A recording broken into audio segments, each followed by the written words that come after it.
एक बार एक बिजनेसमैन और एक फार्मर के बीच में एक डील होती है 10,000 स्क्वायर फीट की। अब बिजनेसमैन अपना स्केल लाता है और जमीन को नापना शुरू कर देता है। किसान उसको देखता है और उसको लगता है कि शायद इस बिजनेसमैन का जो स्केल है वो मेरे स्केल से बड़ा है। अरे बाबूजी, आपकी स्केल तो कुछ ज्यादा ही लंबी लग रही है। सटीक तो तभी होगी जब सबकी एक जैसी हो। चलो अब मेरी स्केल से नापो। तो बिजनेसमैन कहता है, तुम कैसे कह सकते हो कि ये तुम्हारा स्केल सही है? हो सकता है कि तुम्हारा स्केल छोटा हो।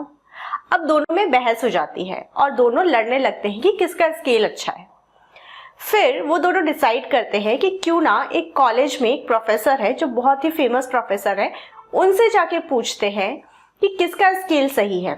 तो वो दोनों जाते हैं और प्रोफेसर को अपनी पूरी बात बताते हैं।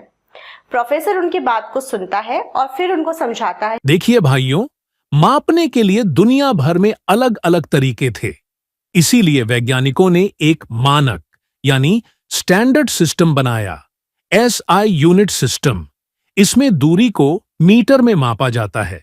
ये फिक्स होता है और पूरी दुनिया में एक जैसा होता है। अब वो अपनी अलमारी से 2 स्केल निकालता है और जो कि दोनों ही सेम नाप के मीटर स्केल्स होते हैं और उन दोनों को वो दे देता है। फिर वो दोनों जाते हैं और अपने अपने स्केल से उस जमीन को नापते हैं जो कि बिल्कुल करेक्ट और एक जैसी आती है। फिर दोनों के बीच की जो डील है वो फिक्स हो जाती है। तो मॉरल ऑफ द स्टोरी ये है बच्चों कि जितनी भी फिजिकल क्वांटिटीज होती है उनको मेजर करने के लिए एक यूनिट फिक्स कर दी गई है जिसको हम SI यूनिट कहते हैं। बेसिकली 7 फंडामेंटल क्वांटिटीज होती हैं। फंडामेंटल क्वांटिटीज वो क्वांटिटीज होती हैं जो सिर्फ खुद पे डिपेंड करती हैं और बाकी की जो क्वांटिटीज होती हैं वो डिराइव्ड होती है जो उन्हीं क्वांटिटीज को यूज करके बनाई जाती है।